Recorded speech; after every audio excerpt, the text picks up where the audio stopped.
आज हम सभी स्टूडेंट एक बेहतरीन टॉपिक पढ़ने जा रहे हैं जिसका नाम है वेपर प्रेशर ऑफ लिक्विड। आपको बता दें कि ये वो टॉपिक है जिसके बल पर आप आगे elevation of boiling point, depression in freezing point, osmotic pressure और भी abnormal molecular mass, want of factor, सारे टॉपिक का बहुत ही आसानी से अध्ययन कर पाएंगे। और आप यहाँ पर आज खुद फील करेंगे इस पहले क्लास में ही कि आपको एकदम जीरो लेवल से पढ़ाई मिला और आपको अच्छे समझ में आया। तो शुरू करते हैं देर नहीं करते हुए। Vapour pressure of liquid, board पर ध्यान बनाया जाए। वेपर प्रेशर ऑफ लिक्विड को एक्सपेरिमेंटल वे में हम अक्सर समझाया करते हैं कि वेपर प्रेशर ऑफ लिक्विड क्या है। ध्यान दीजिए, ये एक कंटेनर है, ये एक बर्तन है और इस बर्तन में हम पानी लिए हैं। वैसे ही जैसे गर्मी के दिनों में अक्सर आप अपने सोते समय सिरहाने या अगल बगल कहीं कंटेनर में पानी ले लेते हैं और ऊपर से ढक्कन से या कोई भी बर्तन से ढक देते हैं।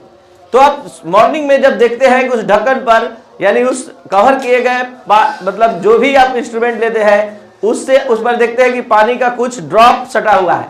इसका मतलब क्या है? इसका मतलब यह है कि जैसे ही इस बर्तन में आपने पानी लिया, ये लिक्विड का मॉलिक्यूल वेपराइज होना शुरू किया, यानी सतह छोड़कर, सरफेस छोड़कर इस कंटेनर के खाली पार्ट में इकट्ठा होना शुरू हुआ।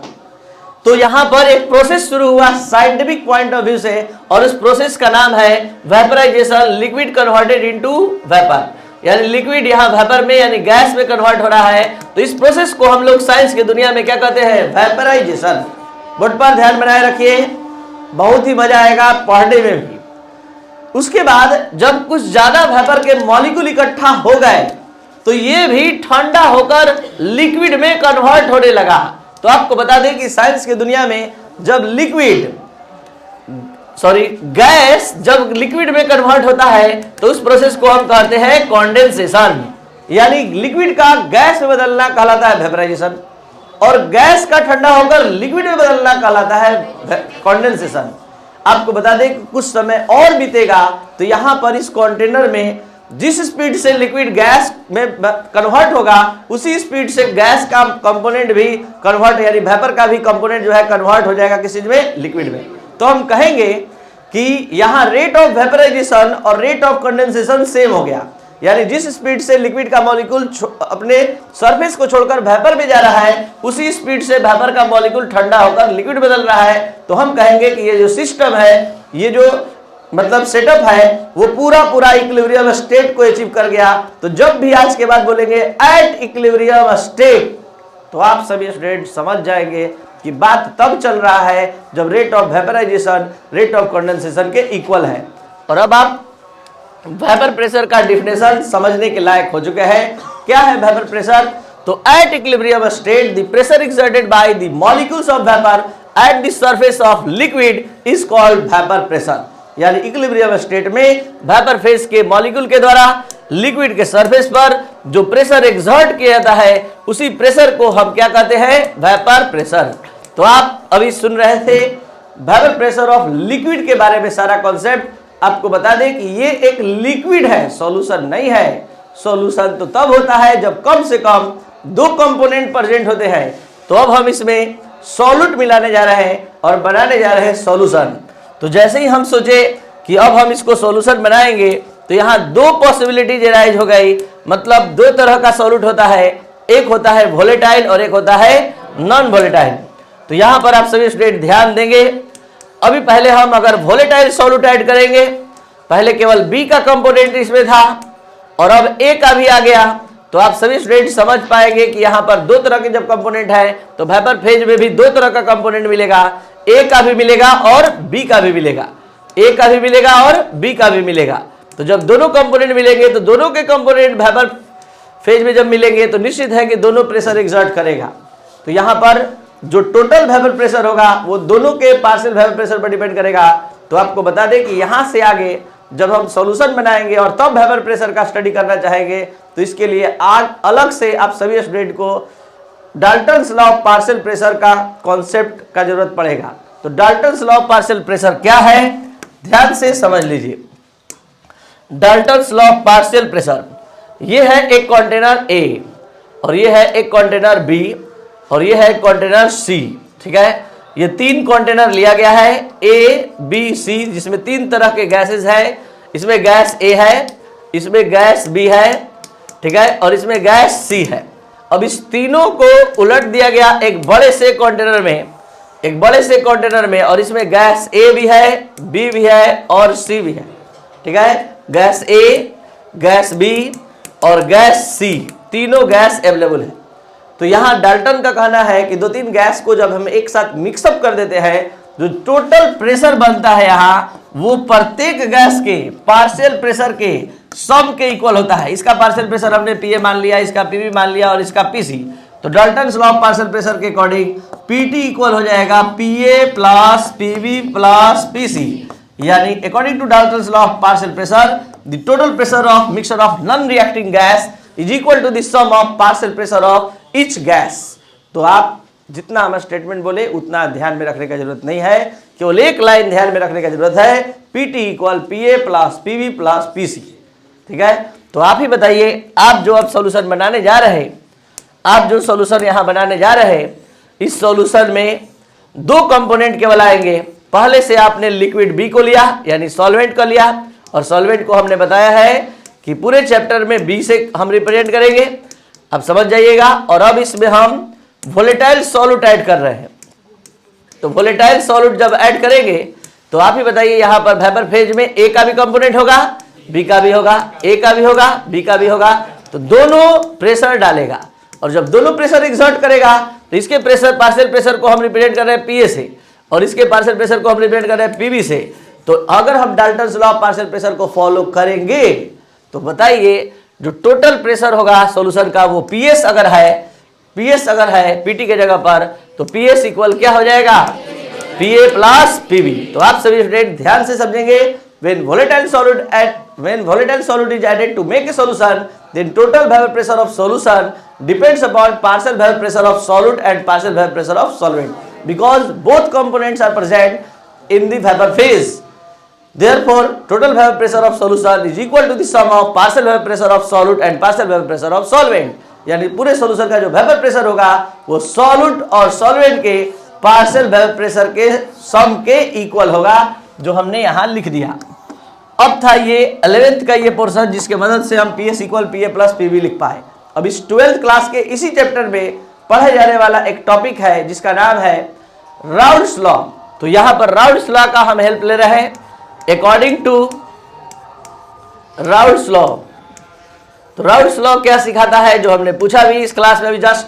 तो राउल्ट्स लॉ क्या होता है, तो किसी भी कंपोनेंट का जो पार्शियल प्रेशर होता है अपने मोल फ्रैक्शन के डायरेक्टली प्रोपोर्शनल होता है। तो ये है कंपोनेंट ए का पार्शियल प्रेशर, ये है बी का पार्शियल प्रेशर पीबी, अपने अपने मोल फ्रैक्शन के डायरेक्टली प्रोपोर्शनल होता है, यानी पीए प्रोपोर्शनल टू एक्स से, तो यहाँ पर पीवी प्रोपोर्शनल टू क्या हो जाएगा, यानी according to Raoult's law partial pressure of any component is directly proportional to its mole fraction. तो पीए प्रोपोर्शनल टू एक्स से हो गया और PV proportional to X B.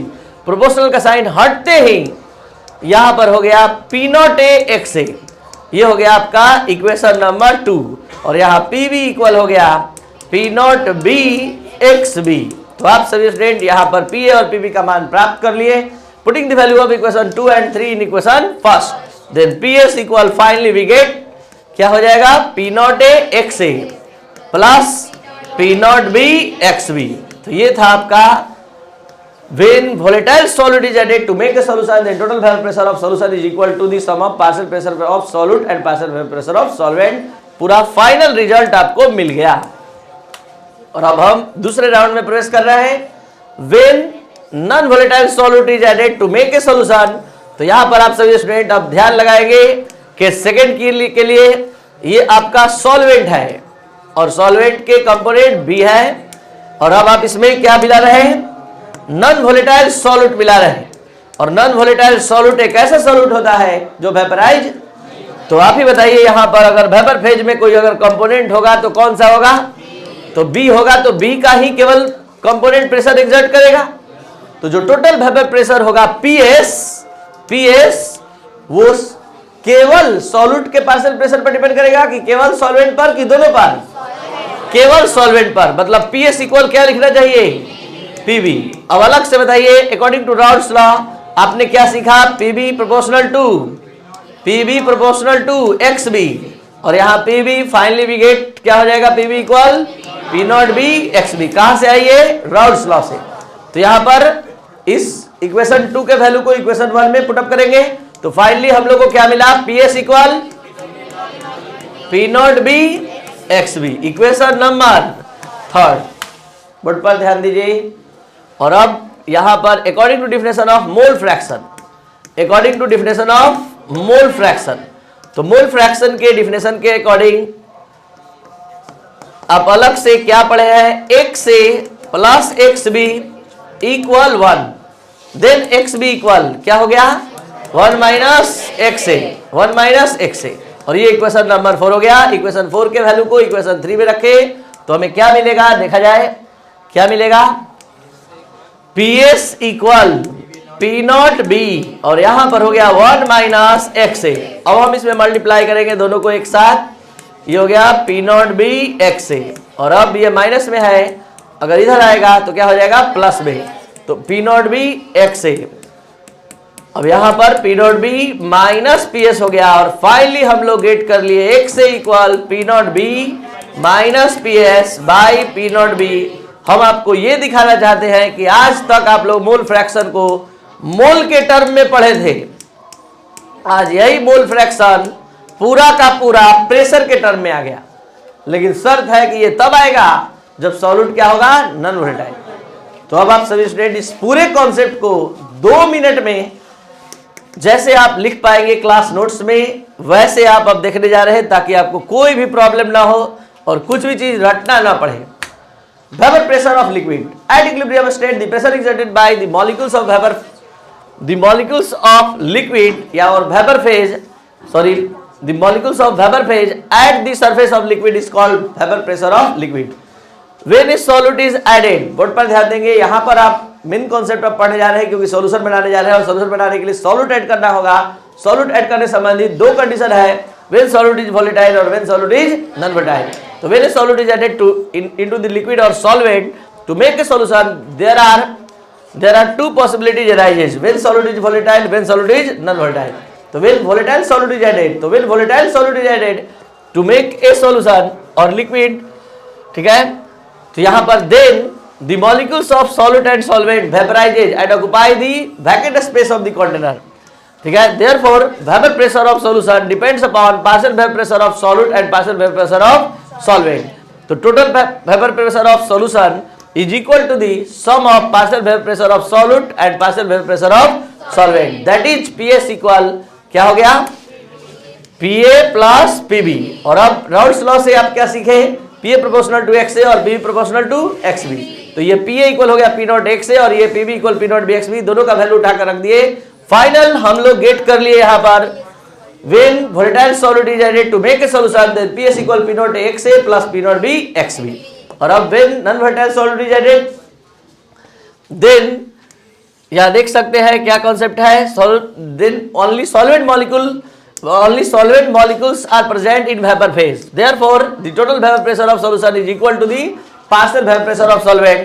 तो यहाँ पर आपने देखा कि PS किसके इक्वल होगा? केवल PB के, क्योंकि एक भी सॉल्यूट वेपराइज ही नहीं होगा तो कहां से कोई कंट्रीब्यूशन होगा। अब राउल्स लॉ के according PB equal P not B XB हो गया। तो putting the value of equation 2 in equation first, यहां पर हमने वैल्यू रख दिया और PS का वैल्यू ले लिया। ये तब प्राप्त हुआ जब सॉल्यूट नॉन वोलेटाइल है। और अलग से आप जानते हैं according to definition of mole fraction, XA plus XB equal क्या होता है? 1, then XB equal 1 minus XA। Putting the value of equation 4 in equation in third, तो यहां पर हमने पुट कर दिया और फाइनली गेट कर लिया XA equal P not B। ठीक है? P नॉट B ये था, P नॉट B क्लियर। तो यहां पर P नॉट B आपका आ गया P not B minus BS by P not B। अब हम आपको इस टर्म को कल हम बहुत बारीकी से समझाए थे, आज फिर से अंतिम बार समझाने जा रहे हैं क्योंकि बार बार इसका जरूरत है और आप इसको अच्छे से समझे। देखिए आप सब इसमें समझ रहे हैं, सिर्फ एक जगह नहीं समझ रहे हैं, और वो कौन सा टर्म है? P not B। ये P नॉट B क्या है? तो हम यहाँ पर एक ऐसा कॉन्सेप्ट बताने जा रहे हैं जिससे कि आपको पता चलेगा कि देखिए B के लिए P not B pressure partial pressure है और ये भी है, तो इस दोनों में कौन बड़ा है? P नॉट B बड़ा है कि PB, ये आप समझ पाएंगे, और P नॉट A बड़ा है कि PA। तो इसके लिए आप शुरू से कॉन्सेप्ट पहले समझिए। अलग से हम दो कंटेनर लेते हैं और दोनों कंटेनर में अलग अलग इंडिविजुअल लिक्विड A और B को लेते हैं। अब आप ही बताइए, जब अलग अलग हमने लिया है तो यहां पर अगर आपसे पूछे कि यहां पर दोनों वेपरेबल है तो यहां पर वेपर फेज में किसके मॉलिक्यूल मिलेंगे और यहां किसके मिलेंगे? तो यहां पर आपको बता दें कि जब अलग अलग कंटेनर में दोनों लिक्विड को लिया जाता है तो अलग अलग ही ये वेपराइज हो रहा है। तो यहां पर जो वेपर प्रेशर एक्सर्ट करता है वो उसको हम लिखते हैं P0A से और इसको लिखते हैं P0B से। ये है vapour pressure of pure solute और ये है vapour pressure of pure solvent. अब ये प्योर वर्ड इसलिए लग रहा है क्योंकि यहां मिक्सअप नहीं किया गया है, अलग अलग बर्तन में लिया गया है। अब इस दोनों को हम उलट दे रहे हैं एक बड़े बर्तन में, एक बड़े कंटेनर में, और यहां पर अब ए और बी दोनों के कंपोनेंट आ गए, सॉल्यूशन बन गया। तो है ये 1 लीटर, ये भी है 1 लीटर, ये दोनों मिलकर यहां 2 लीटर है। लेकिन आपको बता दें कि जितना आसानी से, जितना स्वतंत्रता पूर्वक, जितना फ्रीडम पूर्वक यहां पर ए का मॉलिक्यूल वेपर फेज में जा रहा था, बी का मॉलिक्यूल जितना वेपर फेज में जा रहा था यहां पर नहीं जा पाएगा। बताइए क्यों? क्योंकि ज्यादा मॉलिक्यूल का गैदरिंग बढ़ गया। तो यहां पर इसके कारण क्या होगा कि कोलिजन ज्यादा बढ़ जाएगा मॉलिक्यूल के बीच। जब कोलिजन ज्यादा होगा तो जितना आराम से मॉलिक्यूल यहां वेपराइज हो रहा था अब वेपराइज नहीं होगा। तो यहां ए के जो पार्शियल प्रेशर है उसको हम रिप्रेजेंट कर रहे हैं पीए से और बी के पार्शियल प्रेशर को रिप्रेजेंट कर रहे हैं पीबी से।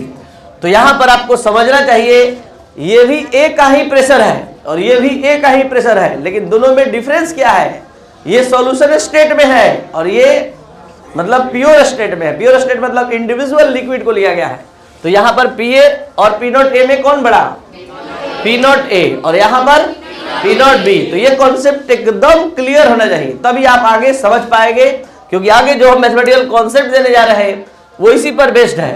तो ये बताइए अगर समझ में आया अच्छे से, तो अगर आप आगे आगे बोल पा रहे हैं मतलब आपको अच्छे समझ में आया है।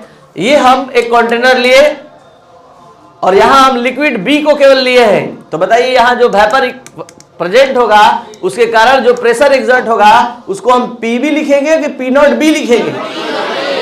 P0B लिखेंगे, क्योंकि प्योर स्टेट में अभी सॉल्यूट मिक्सअप नहीं है। तो यहां पर ये हो जाएगा P0B। अब आप ही बताइए इस P0B का वैल्यू अगर हम मान लिए 760 mm, सपोज दैट आपके समझने के लिए, और हम इसमें नॉन वोलेटाइल सॉल्यूट ऐड करने जा रहे हैं, नॉन वोलेटाइल सॉल्यूट ऐड करने जा रहे हैं, एक ऐसा सॉल्यूट कि एक तो खुद नहीं वेपराइज होता है और दूसरा जितना आराम से ये वेपराइज हो रहा था बी, अब उसको भी नहीं होने देगा, उतना होगा लेकिन उससे कम होगा। उसी तरह से आप अपने माइंड में सेटअप डाल सकते हैं, जैसे हमने पिछले ही क्लास में भी एग्जांपल दिया था कि चाय बॉयल हो रहा है, अब गिरने ही वाला है, कि आप गए और चीनी डाल दिए यानी नॉन वोलेटाइल सॉल्यूट डाल दिए, तो क्या होगा? वो नीचे आ जाएगा। नीचे आना इस बात का प्रूफ है कि सॉल्यूशन का वेपर प्रेशर आपने कम कर दिया। तो ये वेपर प्रेशर 760 है, ये घट कर आ गया 730 mm। ये कब हुआ? जब नॉन वोलेटाइल सॉल्यूट आपने ऐड कर दिया, और ऐड करने से जितना आराम से बी का मॉलिक्यूल वेपराइज हो रहा था अब नहीं हो पाया। तो यहां पर हम आपसे जानना चाहते हैं कि बताइए वेपर प्रेशर में कमी कितने की हुई? ये 30 कहां से आपने बताया? P0B माइनस PS, यानी 760 माइनस 730, तो लोअरिंग कितना का हुआ? तो आज के बाद हम कभी भी पूछेंगे कि लोअरिंग ऑफ वेपर प्रेशर आप बताएं तो आप बोलेंगे P0B माइनस PS। जल्दी से बता दीजिए what is P0B? Vapour pressure of pure solvent. What is PS? Solution. ये तब का प्रेशर है जब सॉल्यूट उसमें ऐड कर दिया गया, वेपर प्रेशर कम हो गया तब, और केवल सॉल्वेंट था तब उसका वेपर प्रेशर कितना था? 760। और कितना का कमी हो गया नॉन वोलेटाइल सॉल्यूट आने से? तो ये है लोअरिंग। तो दो टर्म है, एक लोअरिंग और एक रिलेटिव लोअरिंग। तो रिलेटिव लोअरिंग को हम लोग रिप्रेजेंट करते हैं P0B minus PS by P0B। तो ये है रिलेटिव लोअरिंग और ये है लोअरिंग।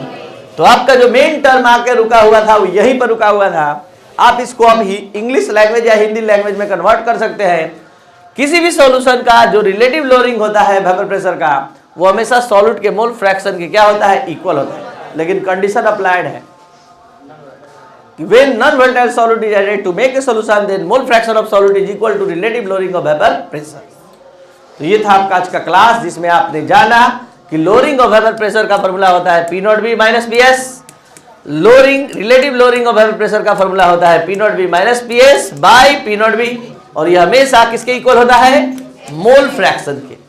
जो भी स्टूडेंट इस चैनल पर नया है जरूर इसको लाइक शेयर और सब्सक्राइब करें, और कंप्लीट वीडियो लेक्चर के लिए ऐप डाउनलोड करें प्ले स्टोर से, केमिस्ट्री का मतलब राजेश सर, जहां आपको पूरा पढ़ाई बहुत ही कम फी में अवेलेबल है। फिलहाल अभी ऑफर के साथ है जो फ्राइडे को समाप्त हो रहा है।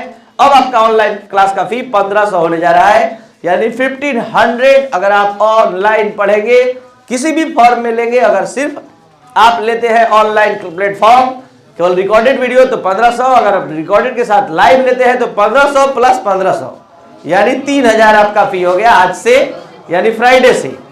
ठीक है, थैंक यू। कल भर आप 600 भी ले सकते हैं।